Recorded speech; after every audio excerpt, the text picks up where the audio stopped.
নমস্কার। চাঁদনি চ্যানেলে আপনাদের স্বাগত জানাই। আজ আপনারা শুনছেন একটি অসাধারণ গল্প, রাজ মুকুট।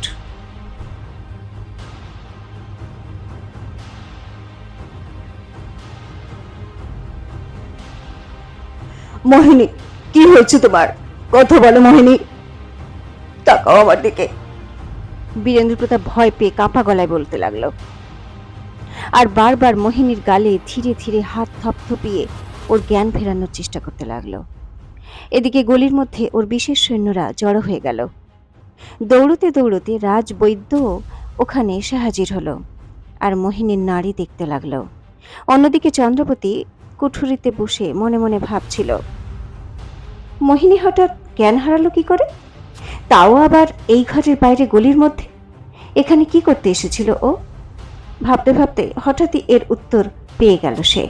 ও হেসে উঠল। তখন সুমন্ত ওর ঘরে ঢুকলো।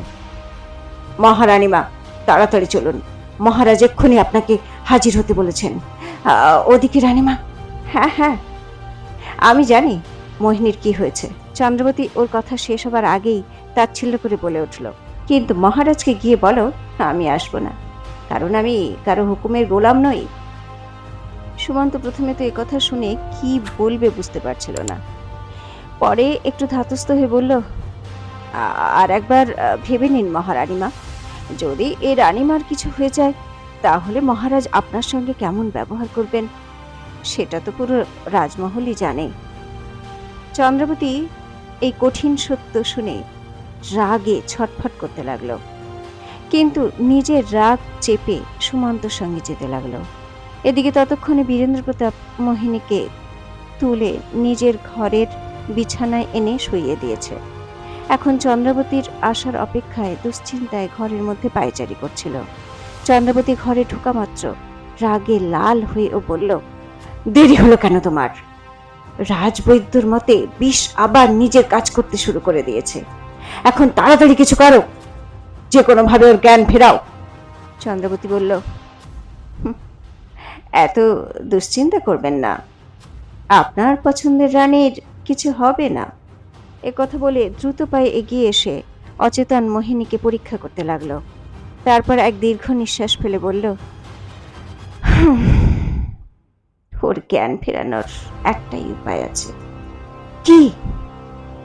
বীরেন্দ্র প্রতাপ সঙ্গে সঙ্গে ওর কাছে গিয়ে কৌতূহলী হয়ে জিজ্ঞাসা করল। জবাবে চন্দ্রবতী পাশে রাখা জলের পাত্র তুলে পুরো জল মোহিনীর মুখে ছুঁড়ে ফেলল।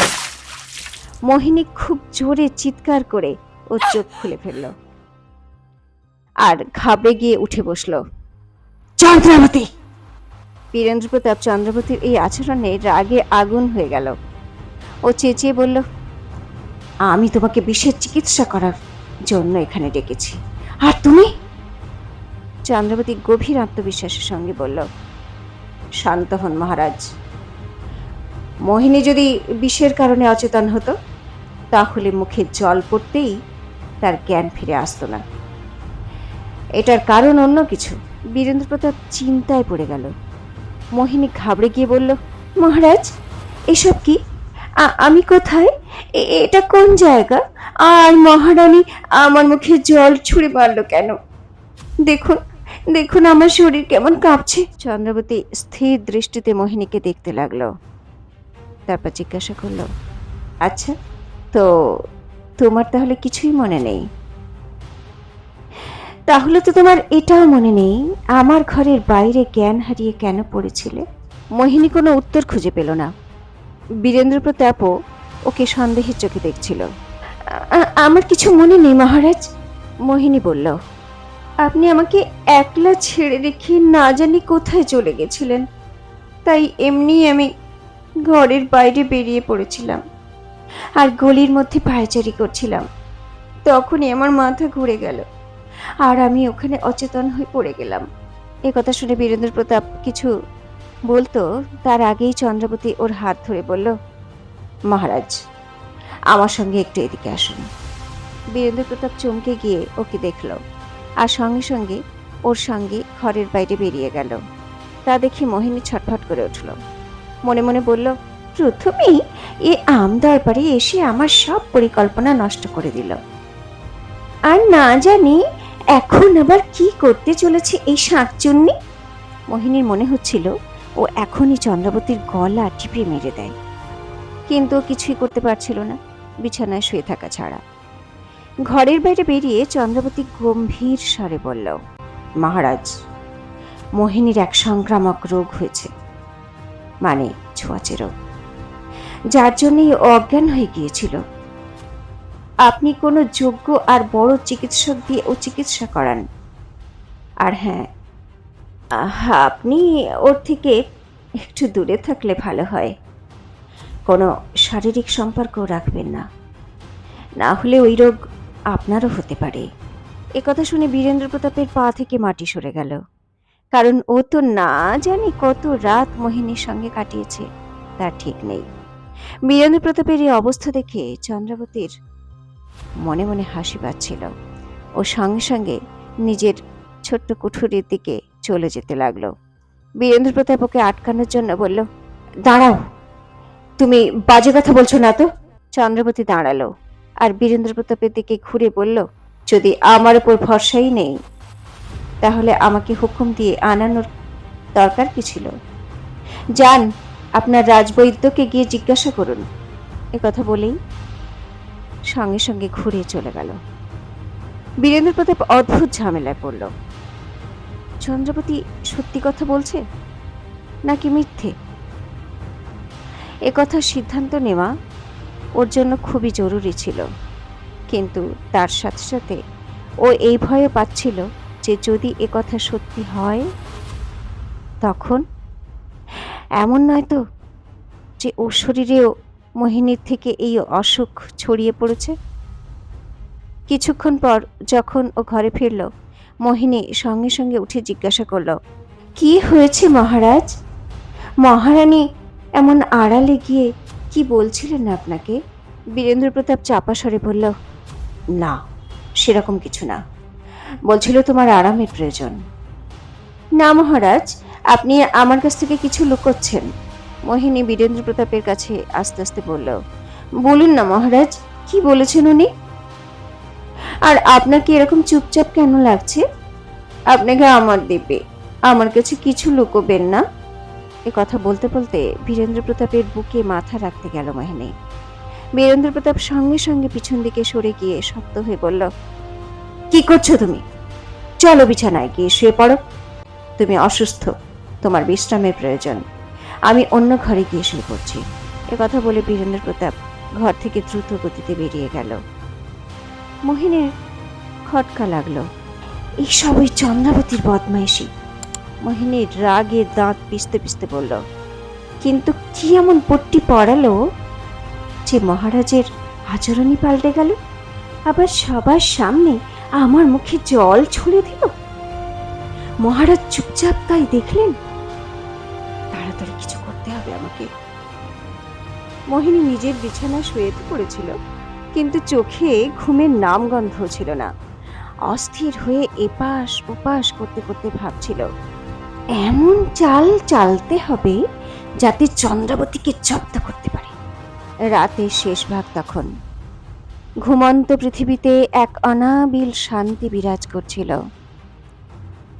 সেই নৈশব্দ চিরে এক ঘোড়সওয়ার একটা বড় প্রাসাদের বাইরে এসে দাঁড়ালো আর সোজা প্রাসাদের এক কক্ষে এসে পৌঁছল, যেখানে মশালের অল্প আলোয় একজন সিংহাসনের মতো একটা জায়গায় বসেছিল, যার হাতে ছিল মদের পেয়ালা। ঘোড়সওয়ারকে দেখে জড়িয়ে জড়িয়ে কথা বলল, অনেক দেরি করে ফেললি তুই, কিছু জানতে পারলি আমার প্রেমিকার বিষয়ে? ঘোড়সওয়ার সঙ্গে সঙ্গে বলল, একদম জানতে পেরেছি সরকার, আপনি শুনলে লাফিয়ে উঠবেন।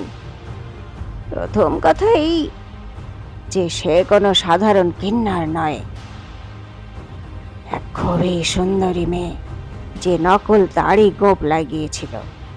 আপনি তো ওখান থেকে পালিয়ে গিয়েছিলেন, কিন্তু আমার সাথে লড়াই করতে করতে ওর দাড়ি গোঁফ খুলে গেছিল। একথা শুনে নেশায় ডুবে থাকা সমুদ্রের চোখ ছানা বড়া হয়ে গেল। সমুদ্র বলল, কে? তুই সত্যি বলছিস? সত্যি ও একটা মেয়ে? ওহ ওহ, যে মুখটা দাড়ি গোঁফে এত সুন্দর লাগছিল, সেই মুখটা দাড়ি গোঁফ ছাড়া তো কোনো পরী লাগবে, পরী।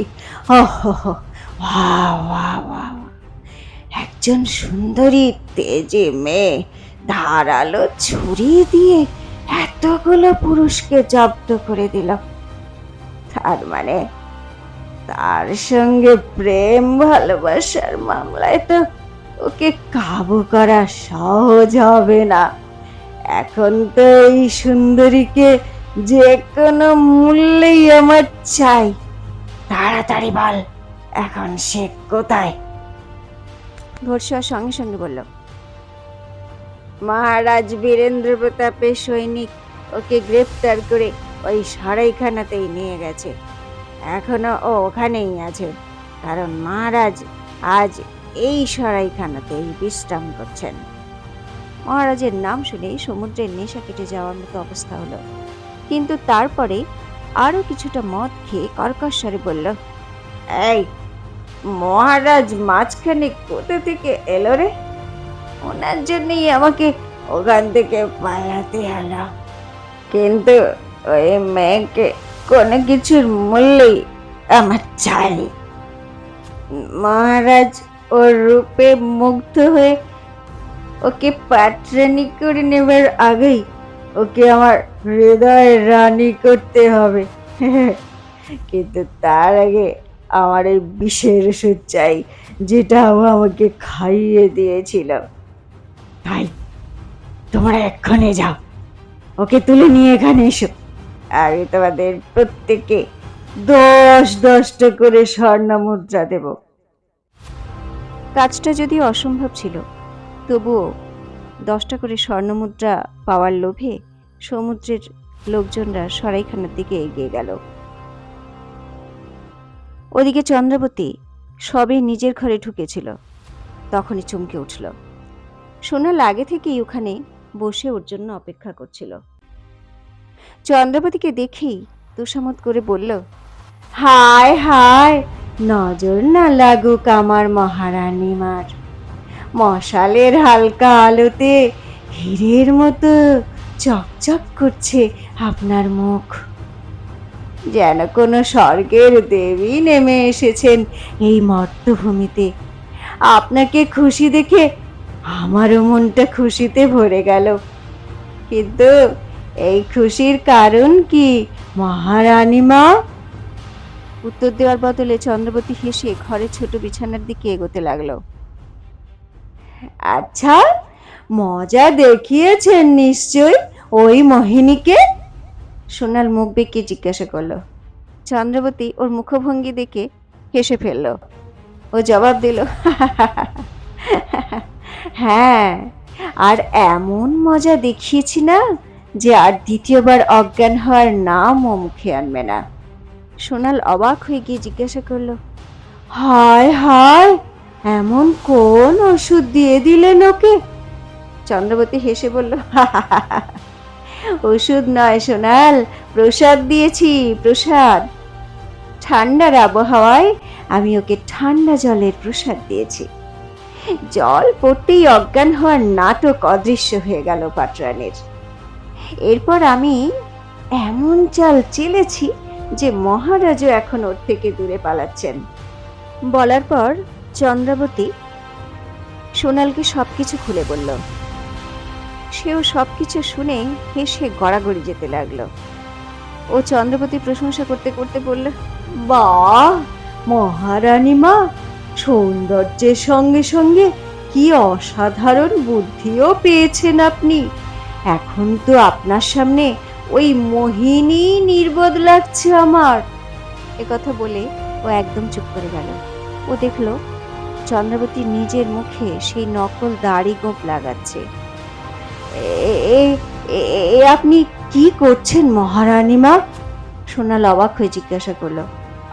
আজ রাতে কি আপনি দাড়ি গোঁফ লাগিয়েই ঘুমাবেন নাকি?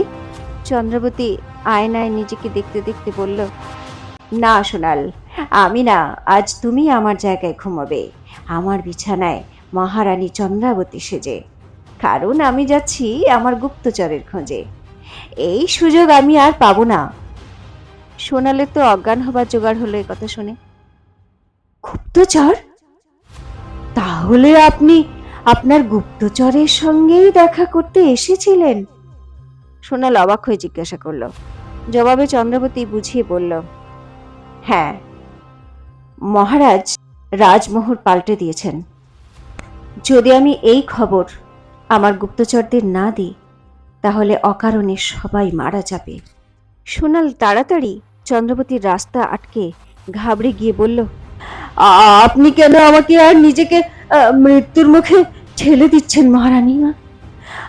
আরে কত কষ্টে প্রাণ বেঁচেছে আজ আমাদের। গুপ্তচরের প্রাণ বাঁচানোর জন্য আপনি নিজের প্রাণ কেন বলি দিতে চাইছেন? যদি মহারাজ আপনার পালিয়ে যাওয়ার কথা জানতে পারেন, তাহলে এবার একেবারেই ক্ষমা করবেন না। সোনাল দরজায় শক্ত দেওয়ালের মতো জমে গিয়েছিল যেন। চন্দ্রবতী রেগে গিয়ে বলল, জেদ করো না সোনাল, যে কোনোভাবেই আমাকে যেতে হবে।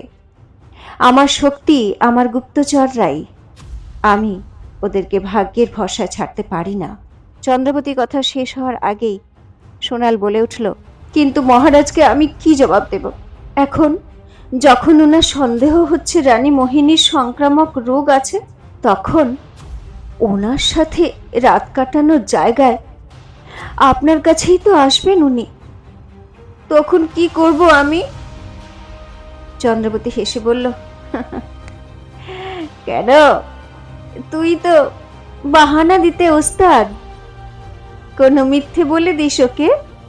কিন্তু সোনাল একদম গম্ভীর হয়ে গেল। না মহারানীমা, আমি এরকম করতে পারবো না। চোখে জল এসে গেল ওর। ও বলতে লাগলো, এটা ঠিক যে আমি আপনার প্রতি বিশ্বস্ত থাকবো, কথা দিয়েছি, কিন্তু মহারাজের সঙ্গে বিশ্বাসঘাতকতা তো করতে পারবো না। যদি উনি না থাকতেন, তাহলে আমরা কিন্নররা কোনো মুঘল বাদশাহের হারেমে গোড়ালি ঘষতে ঘষতেই মরে যেতাম। মহারাজই আমাদের ওই নরক থেকে বাঁচিয়েছেন আর নিজের মহলে সম্মানের সঙ্গে রেখেছেন। আমাদের সব কিন্নরদের তো প্রতিটা শ্বাস প্রশ্বাসই মহারাজের কাছে ঋণী। সোনালের চোখে জল ছলছল করছিল। চন্দ্রবতী তখন গম্ভীর হয়ে গেল। ও সোনালের কাঁধে হাত রেখে আস্তে আস্তে বলল, ঠিক আছে সোনাল, তাহলে তুমি তোমার বিশ্বস্ততা পালন করো। যদি মহারাজ তোমাকে কিছু জিজ্ঞাসা করেন, তাহলে সব সত্যি বলে দিও, কিন্তু আমাকেও কারো প্রতি বিশ্বস্ততা পালন করতে হবে। এই জন্য আমাকে যেতেই হবে। এ কথা বলে চন্দ্রবতী দ্রুত ঘর থেকে বেরিয়ে গেল। তারপর অন্ধকারে লুকিয়ে সরাইখানার দেওয়াল পেরিয়ে বাইরে এলো। ও সাবধানে এদিক ওদিক দেখে এগোচ্ছিল, কিন্তু হঠাৎই একটা হালকা শব্দ শুনতে পেল। সঙ্গে সঙ্গে পিছন ফিরে দেখল। তখনই অন্ধকার থেকে বেরিয়ে মোটাসোটা একটা লোক ওর উপর ঝাঁপিয়ে পড়ল, কিন্তু চন্দ্রবতী দ্রুত পিছন ফিরল। কিন্তু তখন একসাথে অনেক মুখোশধারী বাইরে বেরিয়ে এলো আর ওর উপর ঝাঁপিয়ে পড়ল।